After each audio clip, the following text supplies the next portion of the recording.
Hello and welcome to Talking TSM, the LCS or the LCS, the Gamehouse's talk show about TSM's LCS team. I'm Robert Haynes. I'm your host and your guide into the world of TSM. We are on to the second Monday show, and I don't know for sure. Let me check. But this might be episode 20 already of Talking TSM. It is episode 20. Bing, bing, bing, bing, bing, bing, bing. 20 episodes in of Talking TSM. And I know that a lot of you out there are listening, and it means a lot to me. I'm extraordinarily thankful, to say the least, that you are listening to this show, that you are enjoying it, that you are interacting with it. I love this show. It's a lot of fun, and I just love talking about TSM. So it kind of works. I hope you guys are liking the 2 days a week. So far, I've only heard positive things, but if you have negatives, I'm happy to hear that too. Any critique, in my mind is good. So, constructive criticism as always, but yeah, we got a lot to go over, so let's just hop right on into it. The Team Liquid game was interesting. TSM started off by giving up the Seraphine. I don't love that. I'm not totally against it, but she is really strong right now, and can be a pretty major issue. And luckily, Jensen's just not been playing well. Otherwise, I think that this would have been a much harder game for TSM. It is strange to see TL just playing so out of what they normally do, honestly. And yeah, it was interesting. But I love then they pick the Kai'Sa and the Hecarim. That's nice picks. They give up the Tristana, which we will see is kind of a bit of a problem. She's really freaking strong in the LCS right now. But then TSM answers with the Shen early, which I absolutely love that pick. They wait and they do the Galio, which I believe is 3-0 or 4-0 right now for TSM. I believe that is the case. I could be wrong. I have been wrong before. I have been wrong a lot of times. But yeah, they pull it out. And then, when you just look at TL's draft, honestly, it just feels kind of troll, I mean, the Gragas, Santorin, the Olaf and the Alistar and the Seraphine and the Tristana, it just, unless if you're really good, Buster Shot and the Gragas ultimate, and even Alistar, if he doesn't hit his combo right, can knock people out of the Seraphine ult. So, I don't really know how I feel about that. I get the idea behind it. If you can get Olaf getting to the back line, even Alistar or Tristana, you can ult right over top of them and make sure that you're hitting a pretty good amount of people, plus protecting them to a certain degree. And obviously Seraphine's super strong right now with Moonstone Renewer and everything. But I don't know. It didn't feel like a good comp. Like, it just felt like Tristana's really strong, and they had a pretty beefy front line, but I mean, maybe troll's not the best word for it, but I actually think TSM's comp was way better, and I think that they didn't execute all that well, and they gave up way too many dragons for not a lot. I mean, hell, they probably could have / should have lost this game, in my opinion. They steal a Baron, all that stuff. We'll get into it, but yeah, they probably could have / should have lost this game, but they didn't, and that's fine. So again, we look at the early game. Lost dies early. Trist clearly is super strong right now. I do think it's weird though. They try to then make this play, a little bbit later where Santorin's starting up the Drake, and TSM just walk up and he's like, well, I guess I'm not going to do that. And it's like, I know that he had Syndra there, over the Seraphine, and Seraphine may not be as much help as the Syndra going into, a Hecarim Syndra group, but like they also had bot lane completely like fine. And they knew that Hecarim was in the area. They knew that Spica was there. So it's very strange, that they just give up. Even with bot lane priority, as strong as it was there, that they just kind of just give up the first Drake. I actually think that this cost them immensely in the game because they could have had Dragon Soul a lot earlier than they get it in this game. And by giving up that first Drake to TSM, they just, it set them really far behind. It was they should have at least stayed to fight around it to make sure that, TSM doesn't get it for free. Like at least make him work for it. But I mean, seriously, Speaker just walks up, couple Hecarim Qs and a W, Syndra QW, and that's it. So crazy stuff. Then they're having this big fight top lane, and PoE starts making his way up, but he just gets caught out. And I know there's nothing he can really do about the Olaf ulting, but it's just like he really should have been paying more attention there. It's not the worst thing. Like, it's not completely something he could have prevented, but it just, like, that was just a free kill for nothing, it felt like. He didn't get to add anything into what was a pretty big fight up in the top lane.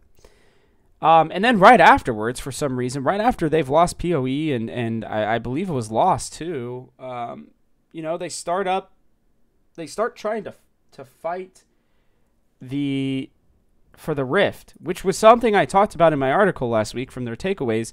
TSM just giving up Rifts for no reason, or trying to fight Rifts for no reason. They not only don't get it, but then they have a terrible fight. So Lost was alive at this point. Yeah, that's right. Lost was still alive. It was the Galio who died.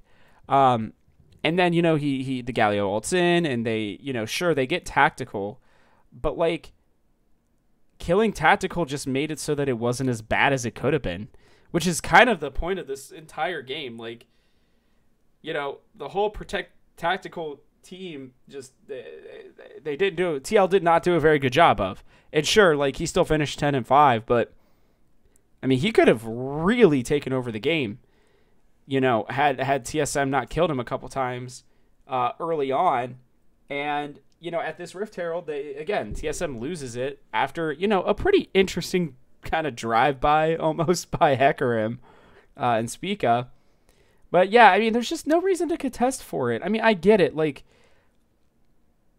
you want to play objectives, and I know that Rift is very, very clearly now, Rift is a very important part of TSM's game plan.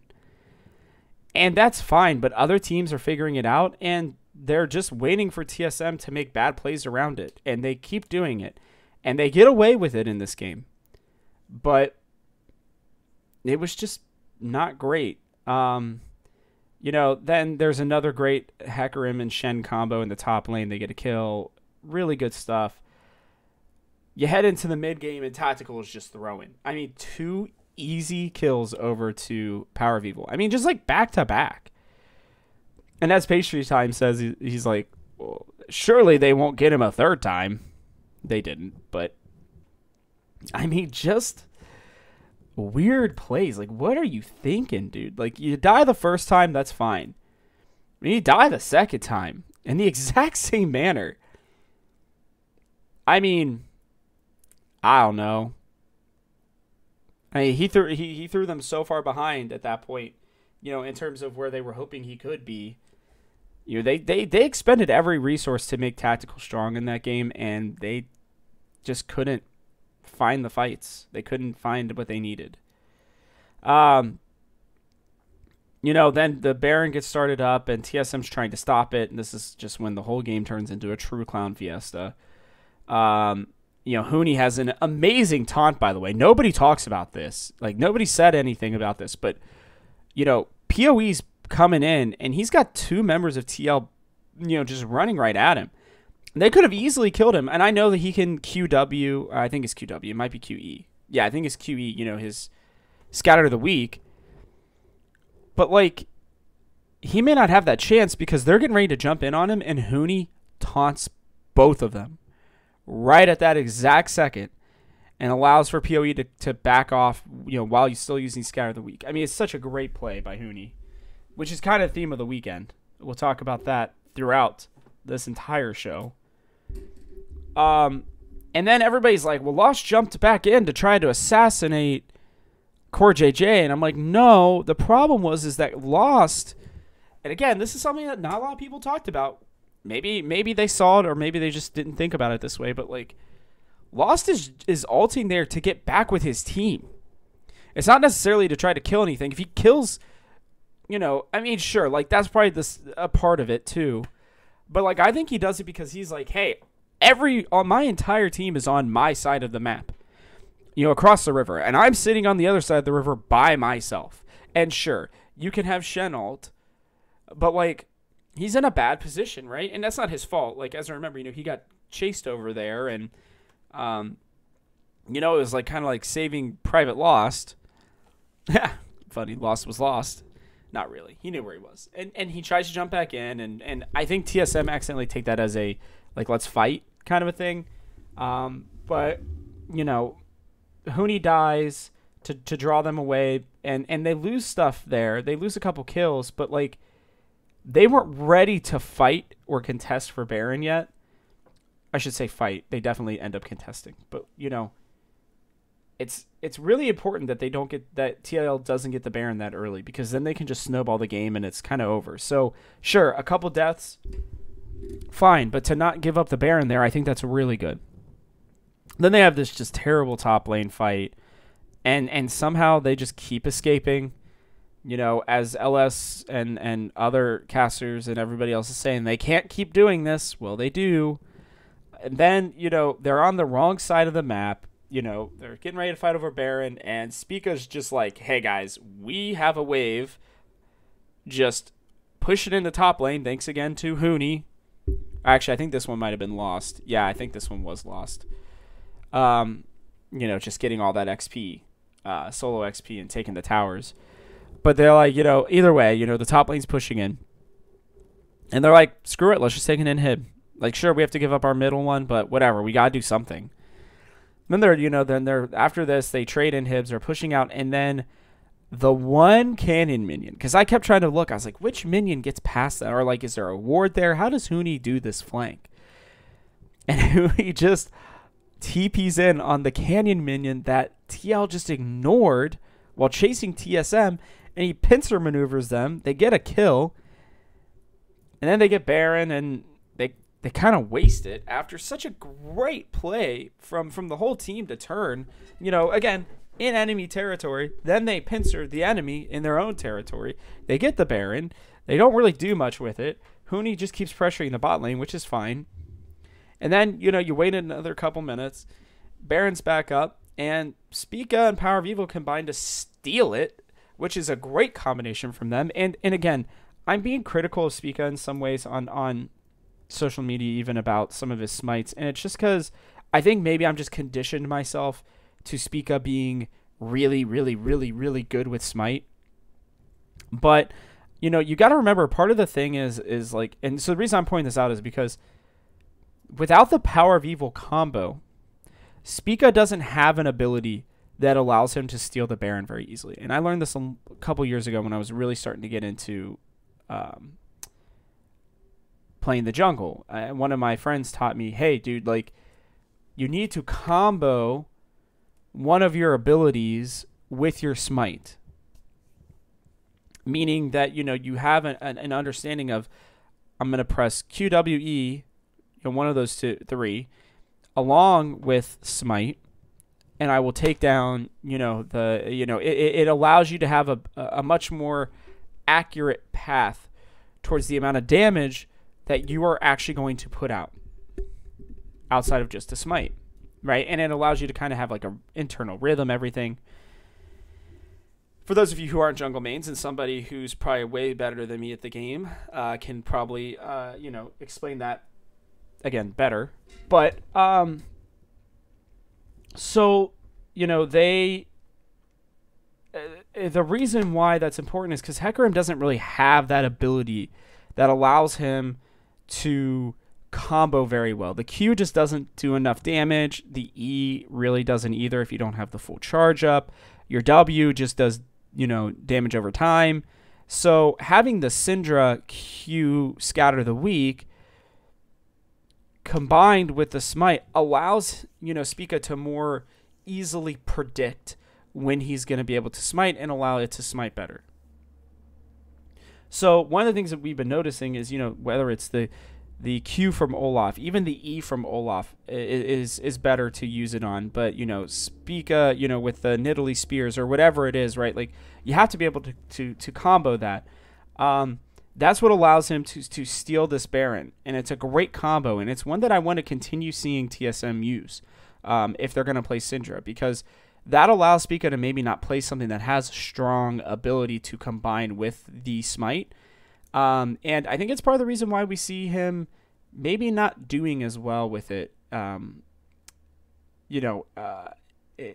the future. There are issues at times with it. So, anyways, TSM's getting chased out, and Lost just has another great play. He gets a kill.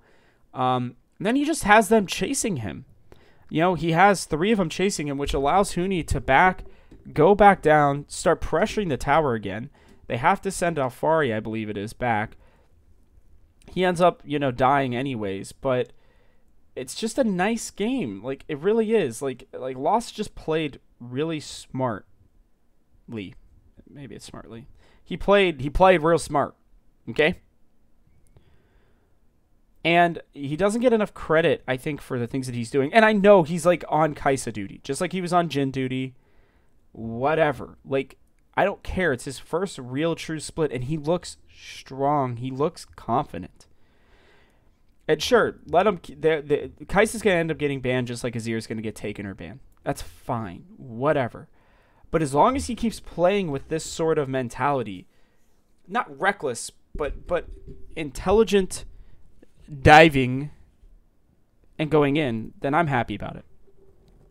So they keep Huni down, and then mid lane 4v4 is amazing. Spica has an incredible dive along with the Huni ult, which allows Lost to jump in perfectly and kill Tactical, and at that point it's over. The game is over at that point. They've given up Soul already. They're fighting for Elder Dragon, and TSM don't even need it. They just win straight up. Nothing that TL can do.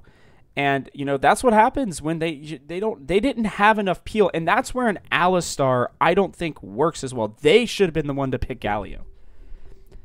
That's what actually really stops, because you see it, like, Spica ults at the perfect time as the Alistar's trying to headbutt Pulverize, and the combo doesn't hit. Spica glides right on through and kills Tactical along with Lost.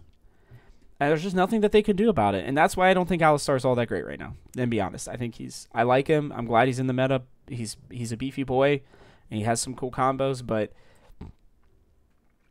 it's not enough. So anyways, TSM somehow win this game.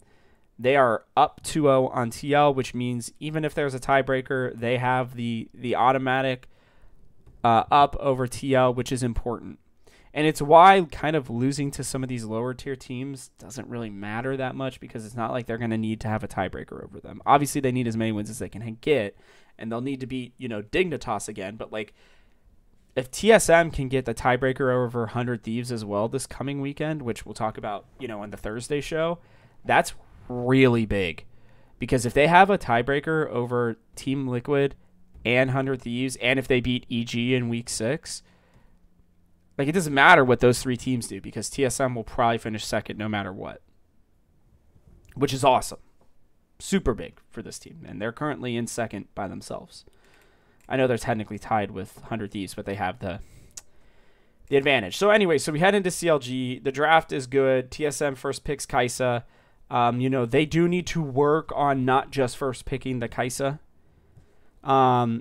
We are going to need to see Lost on other champions. But for now, again, I'm okay with the Kai'Sa. I like it on him. He's making smart plays. I want him to be comfortable. I said this before. But I do want them to show that they can do other things than just play Kaisa on him. We know they can, but I want to see it. I want to see them bring it out. Maybe in week 6. Well, they'll probably end up having to bring it out in week 5, but either way. I love the Skarner pick. I think it worked really, really well. Rakan also was good, and they finally put Huni on a carry. They brought out the Jace.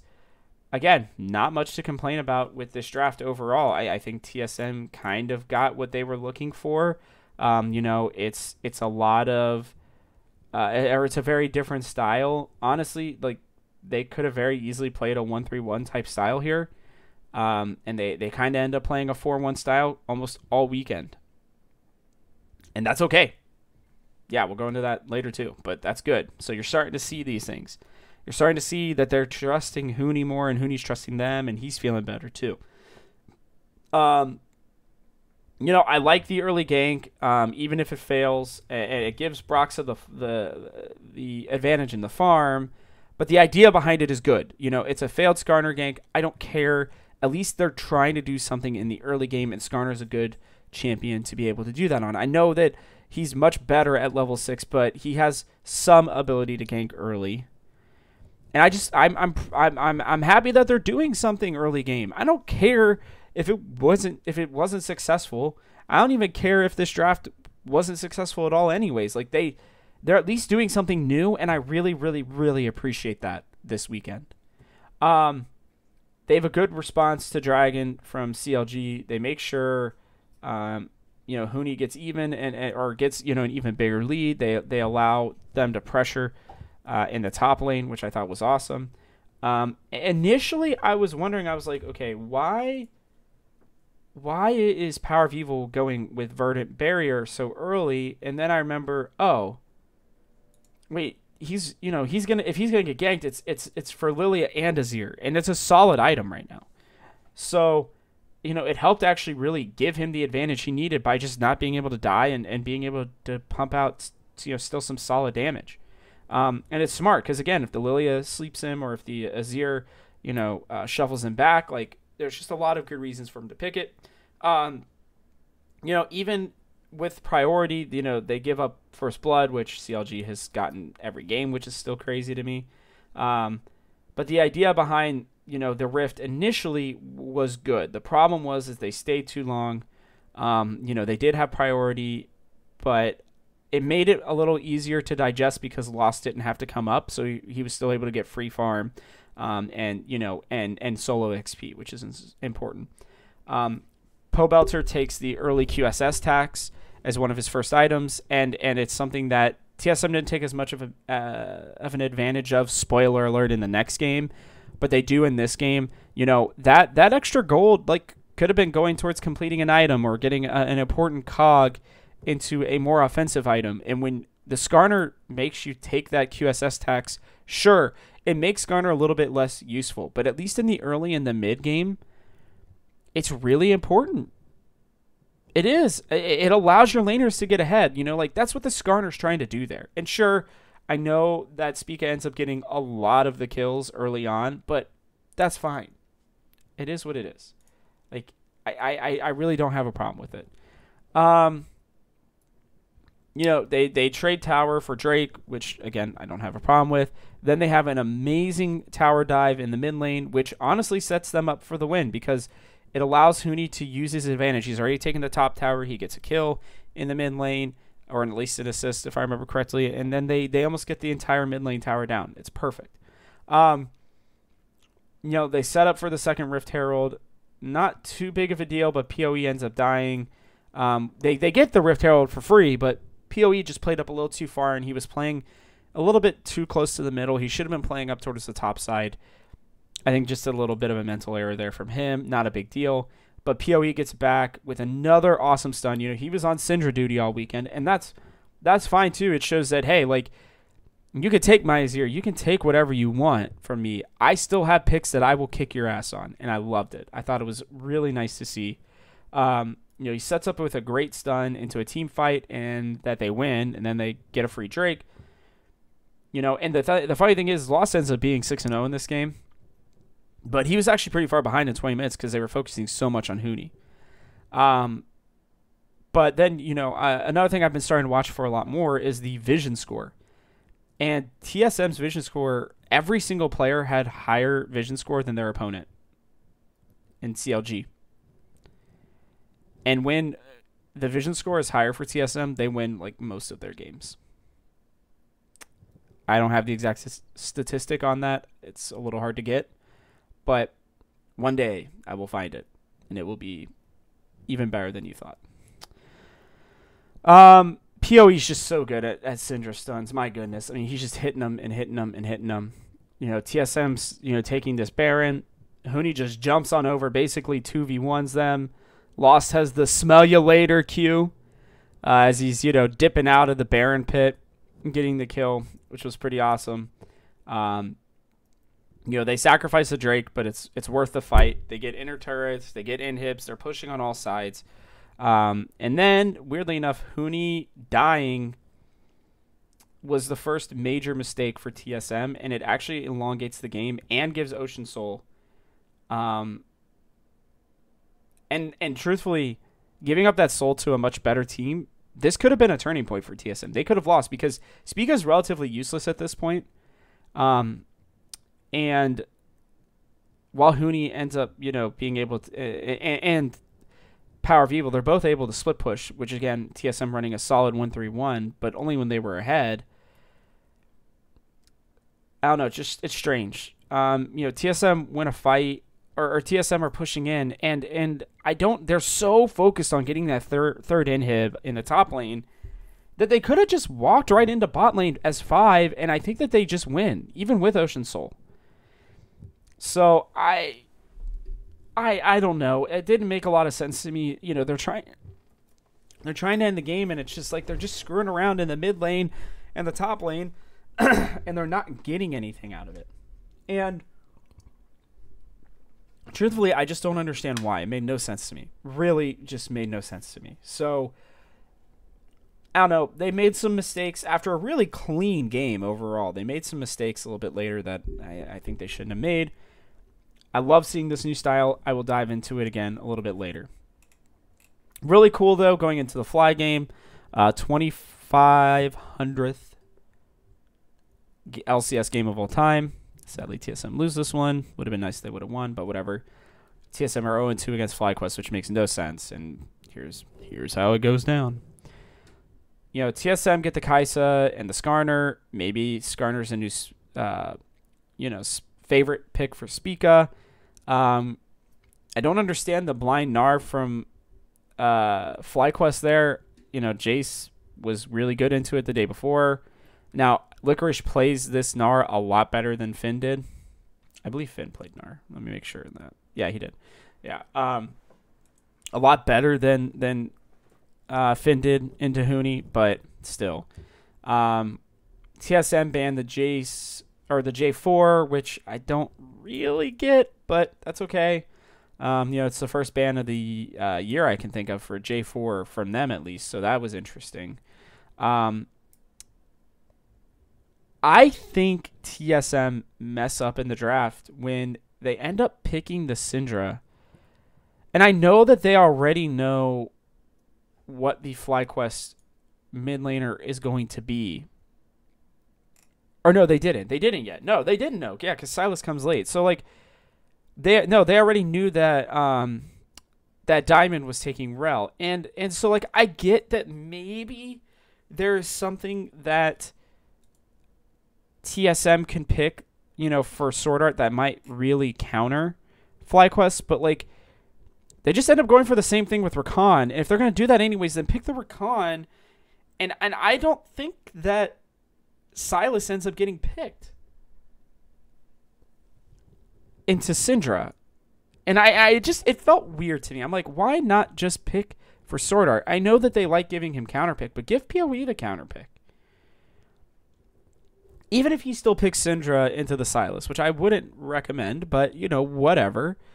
If he's comfortable on it, then that's fine. But I don't understand it. It did not make much sense to me that TSM would not allow for Power of Evil to have the counter pick there when they already know what the bot lane is.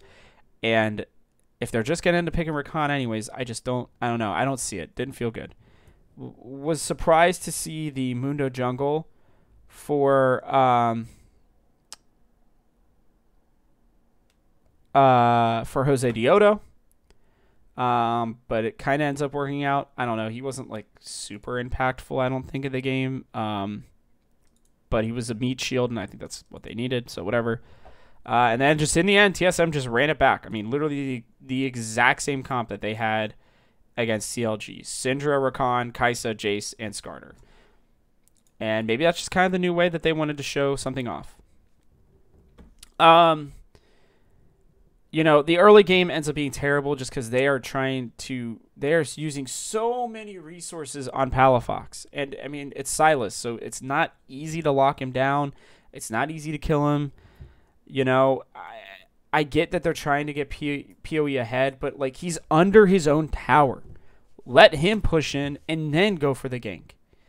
It just doesn't make sense. Palafox ends up getting first blood. They tried 2 different ganks on him without the Skarner ultimate, and it just doesn't matter. I know that he barely escapes, and it's like, okay, maybe this play will work, but I don't know. Just wasn't great. It's the worst early game for TSM in a while. Like, they're behind from the very beginning, which is kind of the problem with this comp.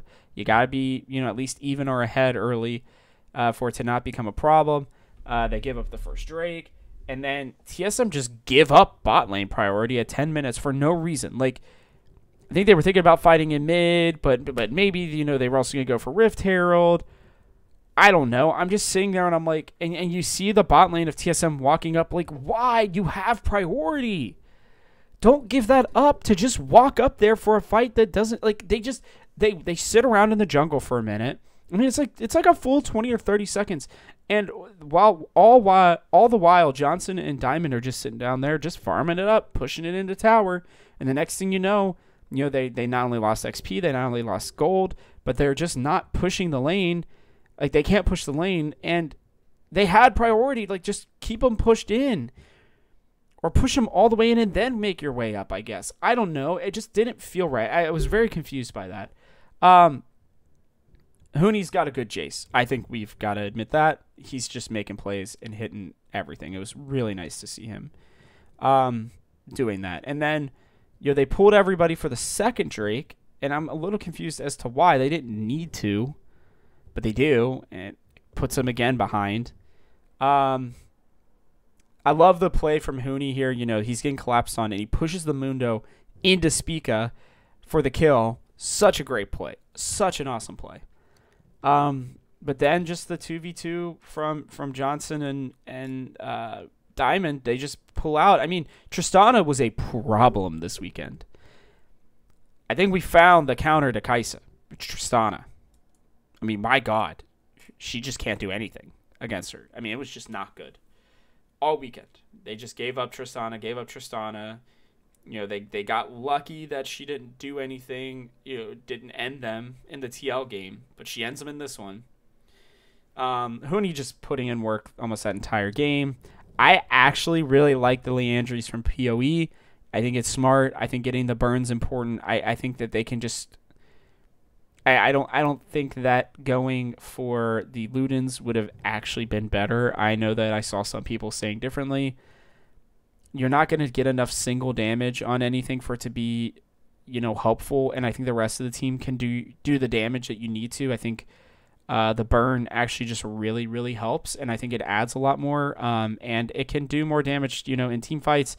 And it's a lot better against healing champions like the... Mundo and the Sylas specifically. That's a lot of healing from those two, and a lot of health in general. And I know it doesn't have the same thing as Morello's, but it's just, I don't know. I like the Leandries there. I think it's good. It's a nice play by Sword Art and Lost to kill Licorice for the Drake. Super smart sitting in that death brush.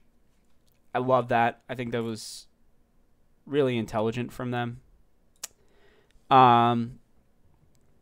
And then, FlyQuest have this weird-ass Baron call that they just kind of back off. And somehow Palafox just keeps getting out. Huni is, again, just dominating. I mean, he is making Licorish's life absolutely horrible. And, FlyQuest, they get the Baron, but TSM, this should not have been as big of an issue. Because TSM get the bot inhibitor, and if they play smarter around this Baron, instead of trying to go in, like, they just were being too aggressive when they were not needing to be.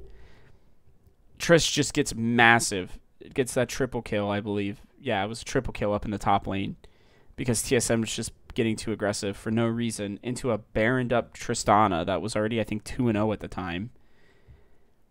And they just have a bad mid game and a late game, and they lose the game. Simple as that. They didn't. I mean, honestly, the whole game was pretty bad, but they still had a chance to win it just because Huni was playing out of his freaking mind. But, there were a couple things that they needed to learn from this game, in my opinion. And it's, again, I'm not going to be overly critical about the draft. It has been better. But, again, even if you're going to pick Syndra and Rakan anyways, because they like those picks, just pick them differently. Pick the Rakan first. Who cares? You already know what they're going to play, and it's not like, the mid lane, and I think it was the top lane picks, are going to change that.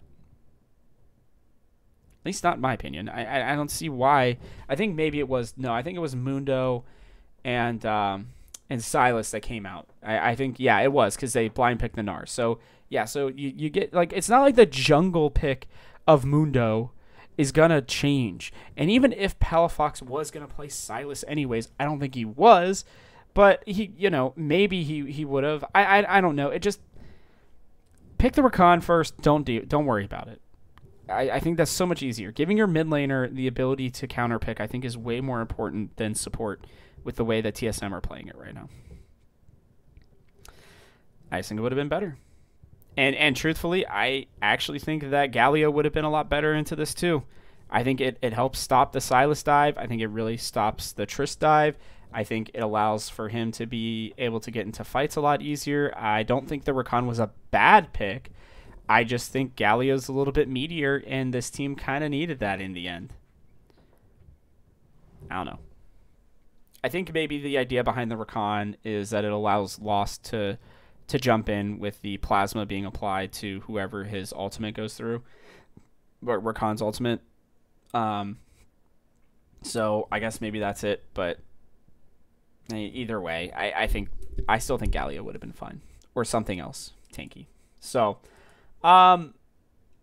they finished 2-1, a loss to FlyQuest. It's just funny, that they're 0-2 against FlyQuest. It's like FlyQuest is a different team when they play TSM.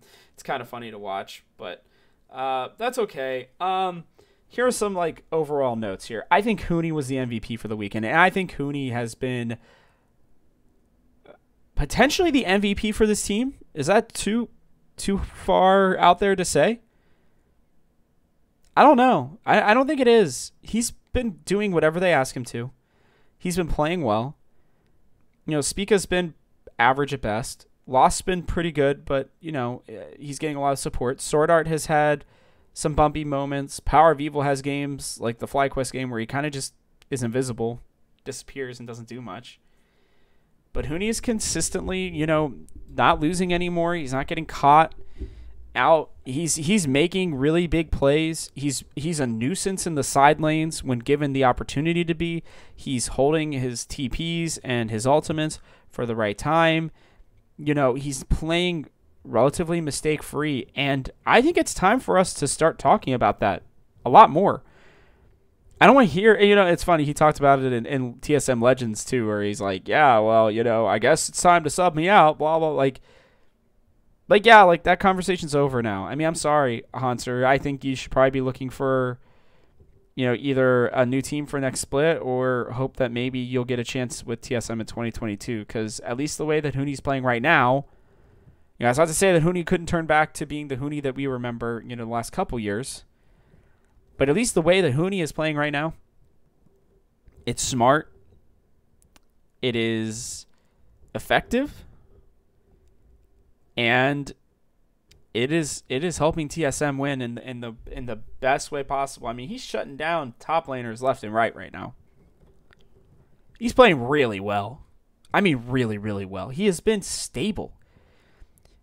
If you would have told me that Huni was one of the most stable players on TSM at the beginning of this split, I would have laughed. I would have laughed in your face, straight up. But it's the truth. Go back and look, seriously. I mean, he's almost flame horizoning people on Jace right now. Even on the Shen. He's pulling out picks that other people aren't. You know, I mean, he's making things popular. Gragas is popular because of Huni. Shen is getting more popular. Not that it wasn't always, but like, you know, TSM's playing it pretty effectively, and Huni's been doing really well on it.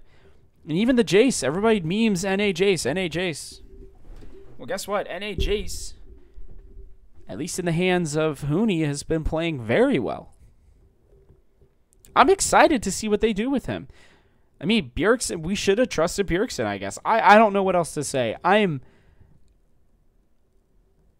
There's a lot of players who could be up for a proverbial comeback player of the year. You know, normally it's for injury or just somebody who had a terrible year before and then they come back and they're strong. You know, Dardock's obviously up there. Aframu's up there. And I would put Huni in that conversation now.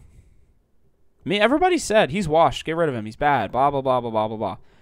But he is having fun. You can see it in TSM Legends. He's even saying it himself. He feels comfortable. He has teammates and coaches that are like, Huni, you are good. We believe in you, Huni. We want you to do all these great things. And we're seeing it in his play.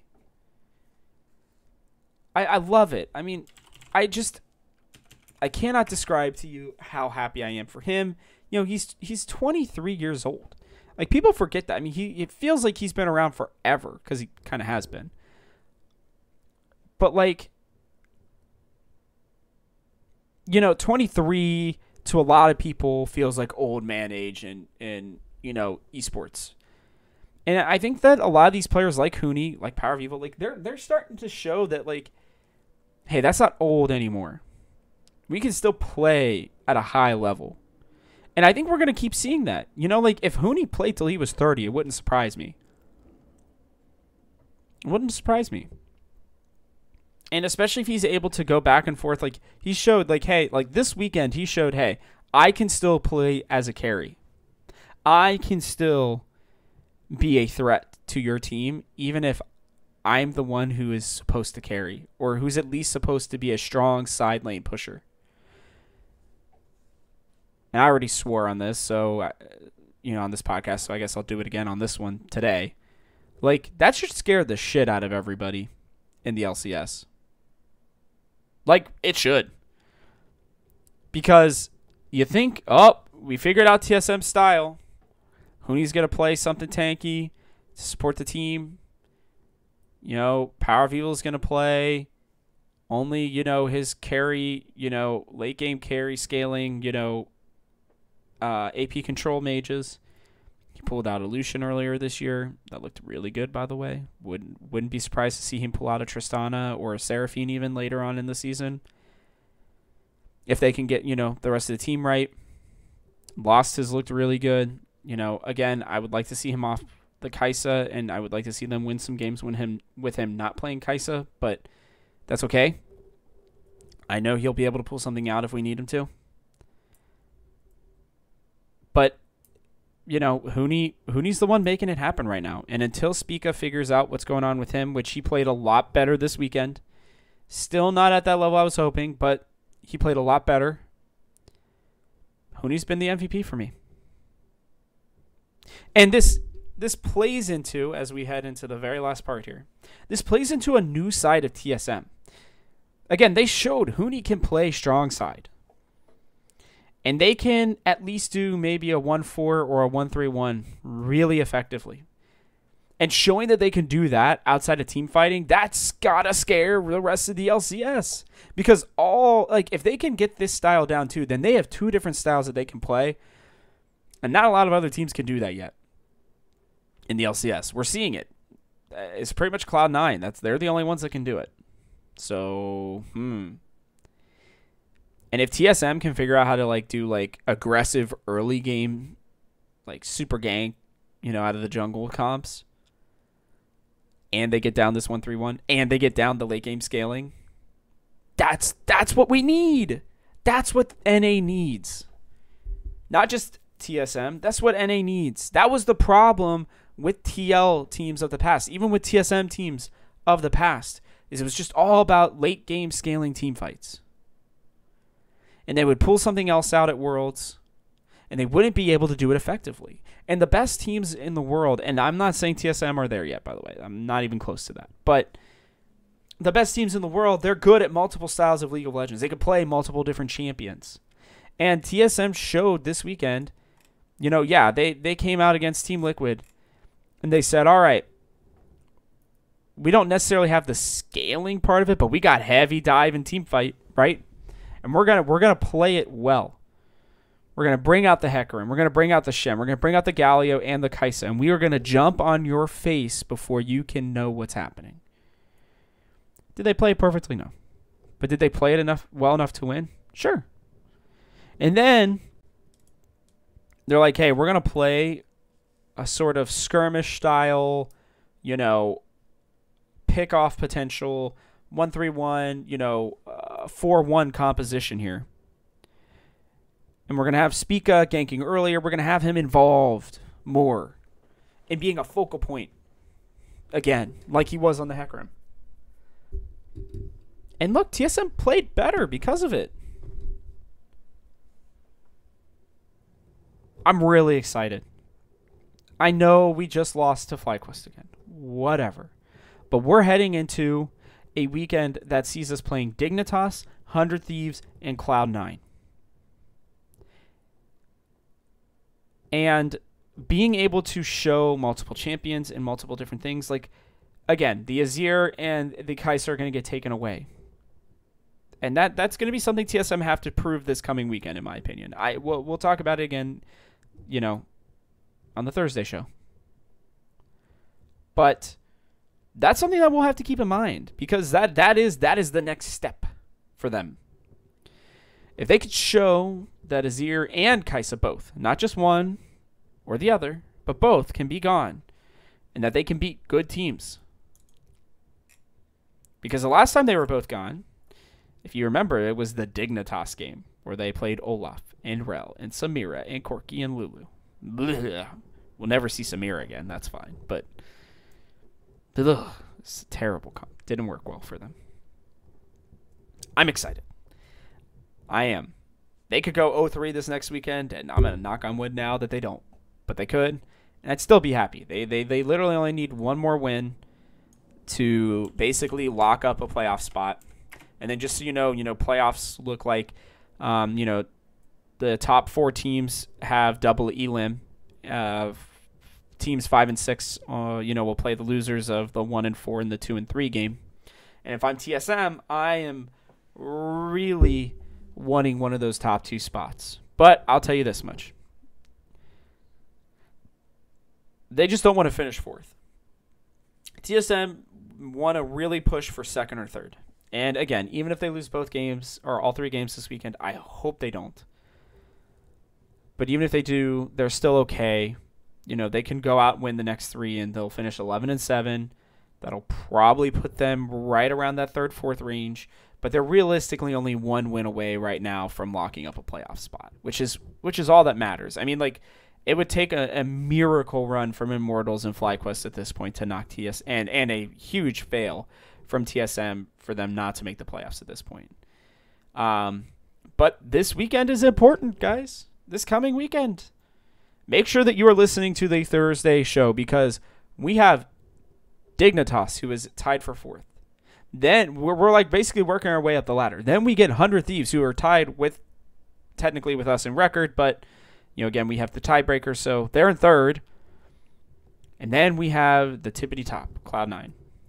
It's the biggest weekend of League of Legends for TSM in a long time. Probably until playoffs. Definitely until playoffs. Who am I kidding? It's the biggest weekend of League of Legends for TSM this year. And they got to come in, and they got to come off this FlyQuest loss learning from it, just like they did the Dignitas one, and they got to come out strong. They need to put Dignitas back in their place. They need to remind 100 Thieves, hey, we're the top 2 dog, not you. And they need to go up to Cloud9, and they need to smack them and be like, hey, we still may finish the game behind you, but we just want you to know that come playoff time, we are coming for you. We are coming for you and your throne. And we will defend this title.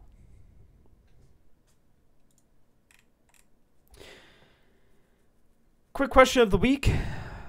What do you think TSM's record will be after next weekend? Or just during next weekend, I should say. Are they going to go 3-0, 2-1, 1-2, or 0-3? Let me know in the comments below on Twitter with hashtag TalkingTSM or on Reddit for when this is posted on Thursday, because this will be the question of the week again for both shows. If you like the show, please take a second to like, subscribe, and comment if you're watching on our YouTube channel. Hit that bell icon so you don't miss another episode. Also, I want to continue to make sure that this is the #1 TSM podcast on all podcasting platforms. I don't know that it is, but I like to think it is. So we're going to keep it that way. If you feel so inclined, please leave a review, especially if you're listening on Apple. I would appreciate that greatly. Please make sure to share this with your friends. You can find us on Twitter at TGHRobertHanes, Hanes, or at TGH Esports for the Gamehouse's Twitter account. Lastly, head to thegamehouse.com for all of our TSM content, which I will be putting out throughout the week. And with that, thank you for tuning in. The show comes out now every Monday and Thursday and is exclusively for your TSM ear holes. I am Robert Hanes, and this has been Talking TSM. See you on Thursday.